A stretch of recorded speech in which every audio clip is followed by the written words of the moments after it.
The line at the pharmacy felt endless, each passing second tightening around her chest like a rope. Her baby whimpered in her arms, cheeks flushed red, tiny fists trembling with discomfort. She rocked her gently, whispering, "It's okay, Mommy's here," though her own voice was shaking. She had walked half a kilometer in the cold evening air because the bus fare she had earlier spent on fever medicine last month wasn't coming back. This time, she had nothing left. Nothing at all. When she finally reached the counter, her hands were already damp with sweat. "The infant fever reducer. The smallest bottle, please," she said, trying to sound composed. Her debit card felt heavier than the world itself. The pharmacist scanned the item, and the price lit up on the screen. Too high, higher than yesterday, higher than she could manage. Still, she tried. She inserted her card, praying. The machine beeped. Declined. Her throat tightened. "Try again, please." Declined again. Behind her, someone sighed impatiently. Another person muttered something about holding up the line. Her baby let out a pained cry, and that alone cracked whatever strength she had left. Tears burned her eyes, spilling onto her cheeks before she could hide them. "Her fever is high. She needs this," she whispered, almost pleading with the universe. The pharmacist's face softened, but he could only shake his head. "I'm really sorry." She lowered her gaze, cheeks flaming with humiliation. The neon lights felt too bright, the store too quiet. She gathered her baby close, ready to leave, to somehow figure out a way, anything, to help her daughter. Her vision blurred from tears as she turned, so she didn't see the tall man behind her step forward, watching her with a sharp, controlled breath and eyes filled with something like anger, not at her, but at the situation. She only heard his voice, calm, deep, and steady, cut through the silence a moment later. "Give her everything she needs." The words hung in the air, startling her. She turned slightly, clutching the baby tighter as the tall man stepped beside her, placing a sleek black card on the counter with a controlled confidence that made the pharmacist straighten instantly. His presence filled the small space, not loud, not showy, but impossible to ignore. He wore a charcoal coat, expensive enough that she didn't dare guess its price, and the faint scent of cedar and something clean drifted from him. His expression was unreadable, but his jaw was tight, as if what he had just witnessed had struck deeper than he intended to show. "Sir, really, you don't have to," she began, her voice barely above a whisper. "I'm not doing this because I have to," he said, eyes finally meeting hers. They were focused, steady, and impossibly intense. "I'm doing it because your daughter is sick and you need help." He said it simply, as though it was the most obvious thing in the world. As though kindness wasn't rare. The pharmacist scanned the items again, but this time with no hesitation. He added more. Electrolyte packets, a forehead thermometer, even a small pack of baby wipes she hadn't dared ask for.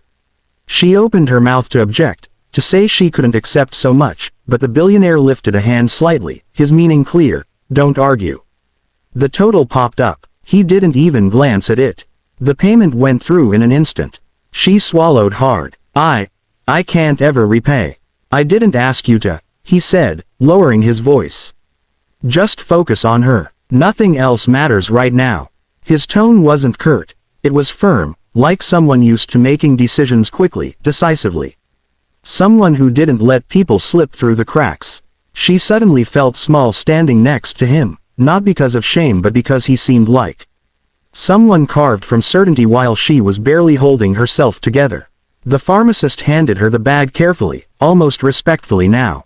She murmured a thank you, though her voice trembled. When she turned to leave, the billionaire moved with her, matching her pace without being intrusive. "Come with me," he said quietly. She froze. "Where? Why?" "To get her real medical help," he replied. "Medicine alone isn't enough with a fever this high." She instinctively tightened her hold on her baby. He softened his voice then, surprising her. "You're not alone in this. Not tonight." He walked a few steps ahead and then paused, turning slightly as if he didn't want to rush her, as if he understood that following a stranger, no matter how wealthy or calm he seemed, required courage she wasn't sure she had left. The cold air outside the pharmacy bit at her skin, making her baby whimper and curl closer against her chest. She bounced her gently, trying to soothe her even as her own heartbeat thudded with uncertainty. The black SUV parked at the curb stood out like something from a different world, polished, imposing, with a uniformed driver stepping out the moment they approached. The billionaire nodded once, and the driver opened the back door immediately, moving with the kind of respectful efficiency she had only seen in movies. She hovered at the edge of the sidewalk, torn. I don't know you," she said softly, her fingers trembling. "Why are you helping us? People don't do this. Not for strangers." He didn't look offended. If anything, his expression softened, a flash of something, guilt. Memory, crossing his face before he masked it again. "You're right, people don't," he said quietly. "But I'm not trying to take anything from you. I'm trying to give your daughter a chance to feel better before this gets worse." Her baby whimpered again, the sound thin and weak, a sound that punched straight through her hesitation. Her eyes stung as she brushed a tiny curl off the baby's forehead, feeling the heat radiating beneath her fingers. Panic rose in her chest. He lowered his voice, stepping close enough to be heard over the street noise but not close enough to crowd her. "The clinic is 10 minutes away. Private. No waiting rooms, no lines, no paperwork tonight. Just a doctor who will see her immediately." She looked up at him, really looked. His eyes weren't impatient or expectant. They held worry. Real worry, directed at her daughter, not at her. His hands were relaxed at his sides, not reaching, not pressuring. He was giving her space to choose. "Why does it matter to you?" she whispered. He exhaled slowly. "Because I've watched someone I care about lose precious hours when a fever looked not serious enough. I'm not letting that happen to your child." Her throat tightened. Something in his voice, a buried pain, made her chest ache. She nodded once, so small it barely counted, but he noticed immediately. He opened the SUV door wider. "It's warm inside. She'll be comfortable." She slid in carefully, holding her baby close, her pulse racing. As he closed the door behind her and walked around to the other side, she felt an unexpected sensation settle over her. Not fear, not confusion, but relief. The SUV eased into motion, the city lights sliding across the windows in long, soft streaks. She kept her baby pressed against her chest, feeling the small rise and fall of each shaky breath. Her daughter's skin was still too warm, but the fever drops were beginning to help. The billionaire sat beside them, angled slightly toward the baby, his posture attentive rather than invasive. He didn't say anything at first, as if giving her space to breathe after everything that had happened.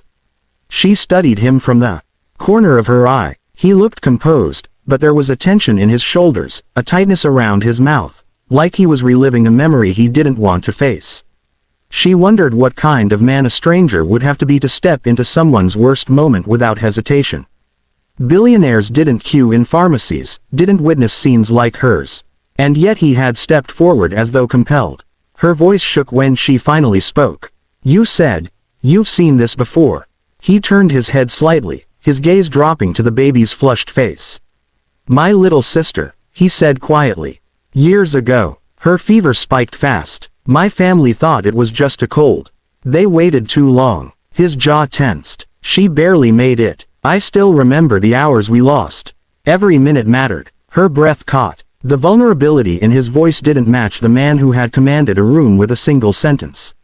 For a moment, he didn't look like a billionaire. He looked like someone who had carried a guilt no child should have too. "I'm sorry," she whispered. He shook his head lightly. "You don't owe me sympathy.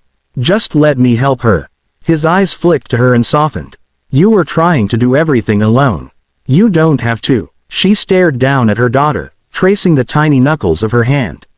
"I'm her only parent," she said quietly. "If something happened to her, I don't know how to keep going."